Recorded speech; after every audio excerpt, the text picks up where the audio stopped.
కంద పులుసు తయారు చేసుకునే విధానం. బాండ్లీ పెట్టుకొని 3 స్పూన్ల ఆయిల్ వేసుకోవాలి. మెంతులు, జీలకర్ర, ఆవాలు, మినపప్పు వేసుకోండి. అన్నీ కొంచెం కొంచెం వేసుకోవాలి.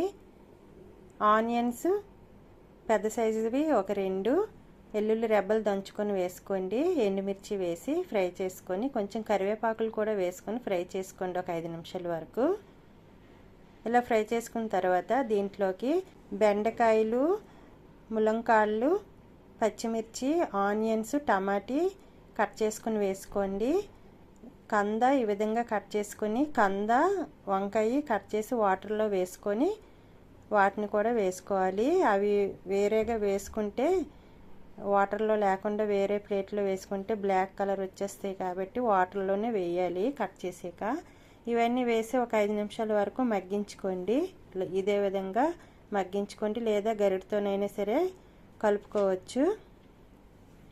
దీంట్లోకి పసుపు 1/4 టీ స్పూన్ వరకు వేసుకోవాలి.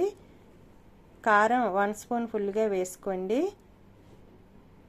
టేస్ట్కి తగ్గట్టుగా సాల్ట్, ధనియాల పౌడర్ 1 స్పూన్ వేసుకోవాలి.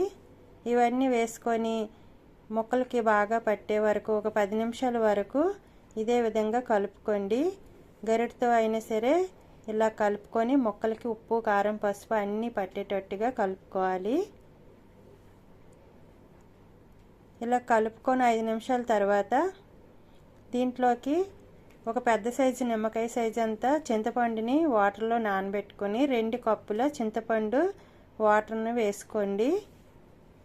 2 కప్పుల చింతపండు పులుపుని వేసుకోండి. ఇంకా మీకు కొంచెం పులుపు ఎక్కువ అనిపిస్తే వాటర్ కూడా వేసుకోండి. ముక్కలన్నీ ములిగే వరకు మాత్రం వేసుకోవాలి. దీంట్లో పులుపు కొంచెం తక్కువ తినే వాళ్ళైతే 1 కప్పు వరకు వేసుకోండి పులుపు. కొంచెం వాటర్ కూడా వేసుకోవచ్చు.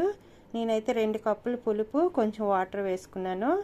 దీంట్లో కొంచెం చిన్న బెల్లం ముక్క వేసుకోవాలండి. పైన కొత్తిమీర కూడా వేసుకొని మూత పెట్టి ఒక 15 మినిట్స్ వరకు మరిగించుకోండి.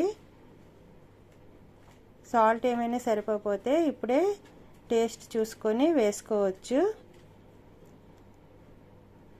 ఒట్టి కంద ముక్కలతో చేసుకోవాలనుకుంటే కందని ముందుగా పసుపు, ఉప్పు వేసి ఉడికించుకొని ఓర్చి అప్పుడు పోపులో వేసుకొని పులుపు అన్నీ యథావిధిగా వేసుకోవాలండి.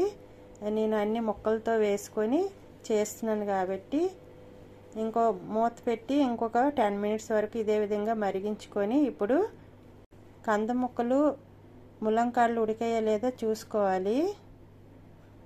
కంద ముక్కలు ఉడికాయి కదా, ఇప్పుడు స్టవ్ ఆఫ్ చేసుకోండి. ఈ పులుసు మంచి టేస్ట్ వస్తుందండి. చాలా బాగుంటుంది, ట్రై చేయండి.